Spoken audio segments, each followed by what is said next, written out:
ভক্তরা কি বলবো, কুঞ্জ বর্ণন বা কুঞ্জ বিলাস। তাহলে সেই লীলাবস্তু আস্বাদন করবে। গত নিশীতে রায় গান দুজন নেচে গিয়ে অলসে অবসর হয়ে নিভূত নিকুঞ্জ বলে গিয়ে শয়নে করে আছে। যখনই শয়ন করে আছে সুন্দরভাবে বৃন্দাবনী সুখ সারি ময়ূর ময়ূরী কোকিল কোকিলা সকলে মিলে দর্শন করছে সেই সুন্দর শয়ন সুরা। বলে নিভূতনি কুঞ্জবনে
দর্শন করলেন।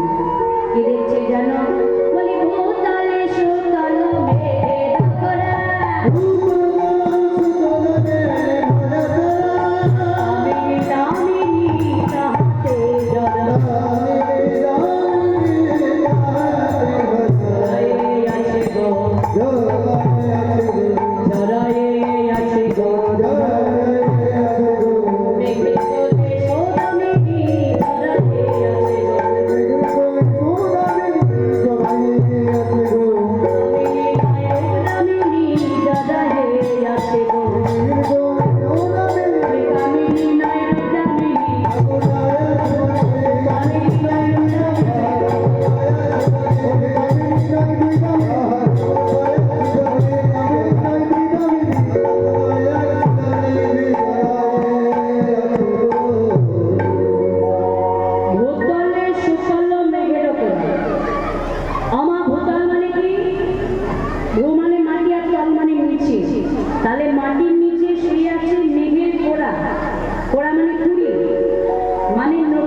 যখন আকাশে মেঘ লেগে যায় তখন কালো বর্ণ হয়ে যায়। তাহলে সেই মেঘ কালো মেঘ হয়ে গেছে মাটির নিচে হেম সম্পদ। তাই বলছে দেখে দেখ এখানে মেঘটা কে জানিস? আমার গোবিন্দের রং তো কালো, তাই গোবিন্দ শুয়ে আছে রাধারানীর নিচে, রাধে রাধে বলে। তাই আজকে বলছে মেঘ লেগেছে নিচে, মাটিতে মেঘ। গোবিন্দ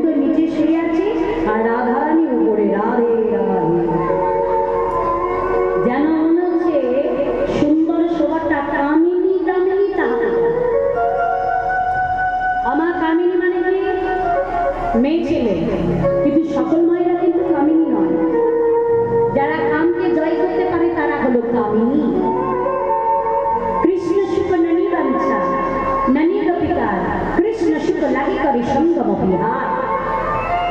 যারা কৃষ্ণ সুখে সুখী হয়, যারা কৃষ্ণময় জগৎ করেছে, যারা গতির কর্মকে বৃদ্ধি করতে পারে, কমাতে জানে না, তারা হলো কামিনী। আত্মেন্দ্রিয় প্রীতিবাঞ্ছা ধরে কামনা, আর কৃষ্ণেন্দ্রিয় প্রীতিবাঞ্ছা ধরে প্রেম। আমার যারা নিজের আত্মসুখে সুখী হয়, অনেকে আছে না বাবা নিজের চিন্তা করে, একা খাবো, একা করবো, একা আমার আমার, এরা বড় আত্ম অহংকারী হয়, এরা এই কাম সাগরে ডুবে ডুবে শেষ হয়ে যায়। কাম বস্তুটা কেন আমার, আপনারা তো কুয়ো দেখেছেন, কুয়া, পাক কুয়া।